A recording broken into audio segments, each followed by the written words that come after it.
What is up, everybody? Skratch coming up with another Raid Shadow Legends video, day 11 on the free-to-play account, guys. I do apologize, we missed one day yesterday. I just didn't have the time and the energy to make another video yesterday to cover day 10. But we jump straight to day 11 today, guys, and we're going to talk about the fusion plan. How exactly we're going to be able to get our hand on the champions, and what are the best methods to ensure that we're going to put our hands on some of those champions, and of course, which champion am I going for, right?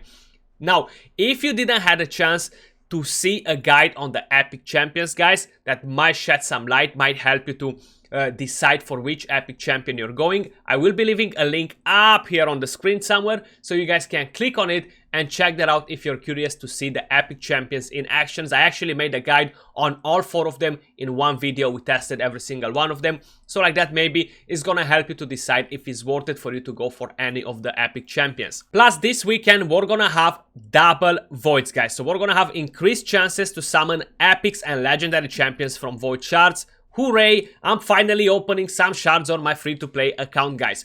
So in a couple of days I'll be getting more energy as well, which is going to be huge for my account. We're going to talk about that in a second and why it's going to be huge, of course. I'm going to be having exactly 3 void shards plus 2 more from here. Big shoutouts to my boys here for actually helping me out with the referral system and completing and still pushing up to level 50 Jazz Boots for Skratch. To get those rewards is going to be huge to actually have those extra voids as well. And Pizdel, do let me know in the comments down below, brother. You stopped here, you want me to remove you from the referral? Should I ask somebody else to help out in here to complete the rest? Or you're going to do it, but you just didn't have time to do it? Do let me know, I'm super curious to hear that. Now, talking about the fusion, guys, that's kind of like the main thing we want to see. So if we come right here at the fragment, at the fusion, sorry, we're going to be able to fuse every single epic by using the same 4 rares over and over and over again, right? That means that will require a lot of potions to be able to do it. As usual, this type of fusions are very needy in terms of resources. You need a lot of potions, you need a lot of chickens, a lot of XP or gems to be able to level up all them chickens, and you gotta grind all the events in order to get your hand on the rare champions, right? Now, we're gonna have a quick look at the fusion plan. First, I just wanna show you the required amount of potions you might need for the fusion, guys, right? So if you wanna go full force to get a legendary champion, which I haven't made a guide on it, guys, I'm honestly not really considering to make a guide on the fusion champion because I know a lot of you guys already made up your mind and it's not really a point to bother to make one because I want to let you decide for your own. You already made your opinion, so I'm not really gonna try to test you, you know. These are the amount of potions that you need for the fusion if you decide to go for. Personally, how I specified in the video with the epics, I'll be going for Cornelia, right? I'm gonna show you how we're gonna be able to get her, and I'll be trying to get my hand on one of these champions as well. Hellfreak, he actually has a very interesting kit. He might be helping me with the magic keep, even though he's weak affinity. He can still help me there, right? And overall, he's not that bad. He does require a lot of books though. But I'm sure I'll find the use for him on my free-to-play account, right? Now, I haven't really read you the amount of potions you need, guys. So, force potions, you're gonna need 40 of the small ones, 16 of the medium. Spirit, 40. So, basically, you're gonna need 40 or each one of them. Force, Spirit, Magic, Void. Then, of the Arcane, you're gonna need 80 of the small ones. You're gonna need 108 of the medium ones, 12 of the large ones, and from the other ones you're gonna need 36 void, 36 blue, 56 green, 16 of the red ones, and you're gonna need 12 superiors of the green, 6 of the magic ones blue, and 6 of the void. Lots of potions. Like for my own account, literally 0 chance to get there. Honestly, not even messing around would be so hard to get to it. Let's have a quick look at the fusion plan, guys. So, how you've seen, we can fuse every single epic. Only 2 of the epics will be obtainable from events. So we have Cornelia dropping from the champion training event that starts on August 19th to the 14th. That's why I'll be saving a lot of energy for that. I'm gonna be making my first 6-star. I'll be pushing tons and tons of food for that one. Hopefully I'll be pulling a nice epic champion from voids, or a nice rare, a Bellower, a Cold Heart, something that can help me overall to make a second 6-star, because I'll be throwing all the energy that I have towards it, guys. To get an epic champion from this sort of training events, I need around 10,000 points. It's gonna be so hard. So that's why, luckily, I have saved up over a 1 point something K energy to help me out a bit. Some food on the side to make my first 6-star. I can level up those as well a bit just to get some more points, which is a bit of a waste of energy, but will be a good pay on points compared to the energy if I wouldn't do that and just make food from 2 stars, 3 stars, you know. Torf the Maidment, Summon Rush. I don't want to worry about that. That's like the worst epic champion in the entire game, and definitely just diluting the pool on epic void champions, which is such a shame. I wish we would never be able to pull this champion from shards. Then, to get the Candle Guard, right? We have 4 different events, guys. Classic Arena Takedown starting tomorrow.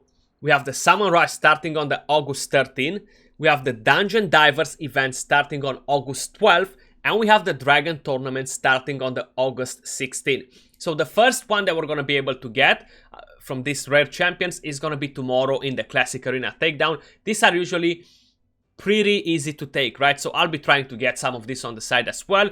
Either I use them as food, either if any other one of them I think they might have some potential towards Faction Wars, I might keep them. The Ashwalker, we're going to be able to get them from Dungeon Divers event that started already, right? We do require quite a few points. We're going to have a look at that in a second. In the Spider Tournament starting on the August 12th, Champion Chase Tournament that's starting tomorrow, which probably it should be easy to obtain more or less. Dungeon Divers Event 3 on August 17th. So we're going to have 3 different Dungeon Divers events. Those are a lot of gems and energy, man. Hellfreak, Dungeon Divers event that's on already today. I think we need around 2,000 points to get him. Ice Golem Tournament starting on the 8th. Champion Training event starting on August 9th. And we have Artifact Enhancement event starting on August 15th. Then we have Lumberer from the Fire Knight Tournament starting today, by the looks of it, yeah. Then we have Classic Arena Takedown 2 that starts on August 13, guys. And we have Artifact Enhancement Event 1 that starts in a couple of days. And we have the Champion Training Tournament starting on August 16. So, yeah, get ready for all of this. You do have to save a lot of energy if you are planning to go for the fusion. You've seen what you need to actually put your hand on one of the epic champions. Like Magnar, for example, that's the second best champion, in my opinion, from the fusion, guys. So if you want to get him, the only way is either to summon him, either to actually use all these rares for the fusion, right? So you're gonna have to actually grind a bit to put your hand on the rares, which is not extreme, but I really feel like Cornelia overall, she will be the best for progression. Once they're gonna fix her skill, that 8-3 is gonna be really powerful in terms of healing. You know, we have 2 weeks and 3 days to complete the fusion for whoever is going for the whole legendary fusion. There she is. How I specified, long cooldowns, not great for progression unless you book her. If you book her, she's not that bad, honestly. If you don't book her, kind of forget about it. She has an awesome increased speed aura, but that's kind of like about it. This skill right here, situational, actually the passive, not the skill, sorry. This is the skill.